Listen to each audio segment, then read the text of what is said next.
Greetings to Dr. Adina Najwa. We are from Group 13, Section 61, and we are doing our project with the set of data M.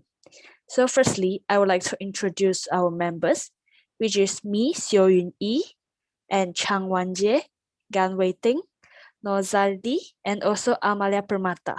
So first, for part A, we are asked to describe and summarize the sample data of the assigned Lajat-Laku tablet, which is set M, and which is produced in December 2020.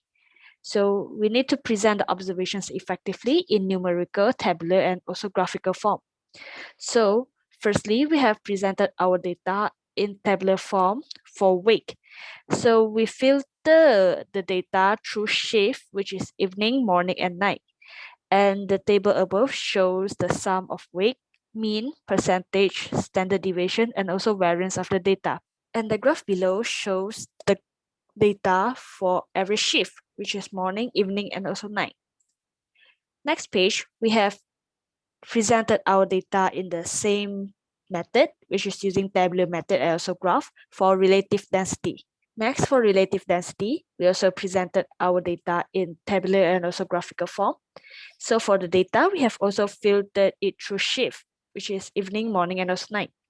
And the table have shown the sum of relative density, mean, percentage, and also the standard deviation and variance. And the graph below also showed the data by using different color of line, which is blue for morning, orange for evening, and also gray for night. Last but not least is for tensile strength. The table above also shows the sum of tensile strength, mean, percentage, standard deviation, and also variance. And the graph has shown the data of tensile strength in a line graph.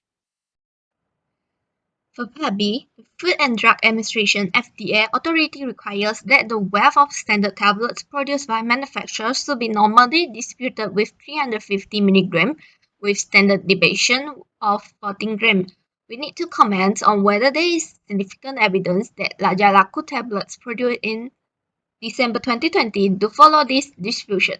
Firstly, we had created a frequency table and a histogram about the weight of the tablets regardless of shift. The next step is to create the Hausdorff hypothesis, where the H0 is the weight of the tablets follow the normal distribution with mu equal to 350 and the variance equal to 14 squared.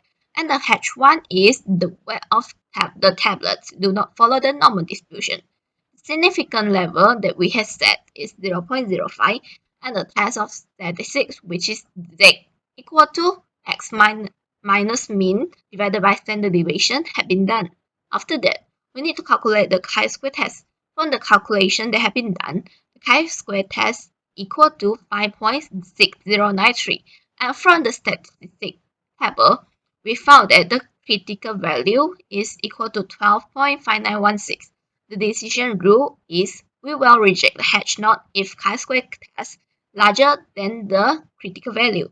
Since the chi-square test, which is 5.6093, is lower than the critical value, which is 12.5916, there is insufficient evidence to reject H0. As conclusion, the weight of tablets follow the normal distribution with mean equal to 350 and variance equal to 14 squared. My name is Wei Ting, and I will present the question C, which is comment on whether there is any significant difference between the tablet weights from the different shifts. There are three shifts, which are morning, afternoons, and nights. Therefore, we use the ANOVA test for these questions. The first step is to set up the null hypothesis and the alternative hypothesis. For the H null, we set it as mu1 equal to mu2 equal to mu3. We also can set it as all the groups or means are equal. And for the alternative hypothesis, we set it as at least one of the mean tablet weights is different. And the second step is to choose the significance level. Since the question didn't mention what significance level we have to use, therefore we chose alpha equal to 0.05. And the third step is to find the value of F test and F criticals. The value of F test and F criticals, we can find it from the ANOVA tables. And these ANOVA tables, we can obtain from the single ANOVA analysis by using the Microsoft Excel. The F-test value we can find it from the F columns, which is 2.3335439. And for the F criticals, we can get it from the F critical columns, which is 3.04175303. And the next step is the decisions making. We will reject the hash nodes if the F-test is more than F criticals. From these figures, we can clearly see that the F-test does not fall in the shaded area. Therefore, the F-test is less than the F criticals, and there is not enough evidence to reject the hash node. And the last step is the conclusions. Since we do not have enough evidence to reject the hash nodes, so we will conclude that there is evidence that support the claim that there is no significant difference between the tablet weeks from the different shifts. Assalamualaikum warahmatullahi wabarakatuh. Hello and good day. My name is Nauzali Argipura Sanjaya, and my friend Meta Amalia will be explain about the question D. Question D is about simple linear regression, and the question asks about prediction low relative density value of 68%, 74.3%, and 80.1%. Study have indicated that its tensile strength depend on the relative density. Relative density is independent variable X, while tensile strength is dependent variable Y. The image below show the result from Excel analysis. So this is the table of regression statistic. Multiple R is the percent correlation coefficient value. It is the value that tell you how strong the linear relationship is. The value is 0.85. So this value is approaching to 1. So we can say that there are strong positive linear relationship between tensile strength and relative density.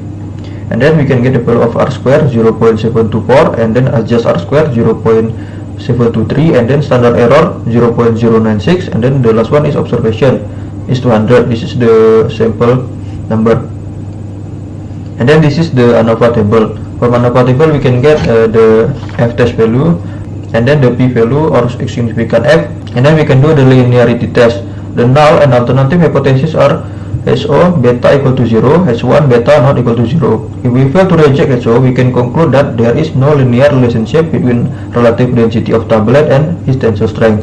The decision rule is to reject HO. The value of significant F is less than alpha. From table, significant F is equal to 2.54 and alpha 0.05.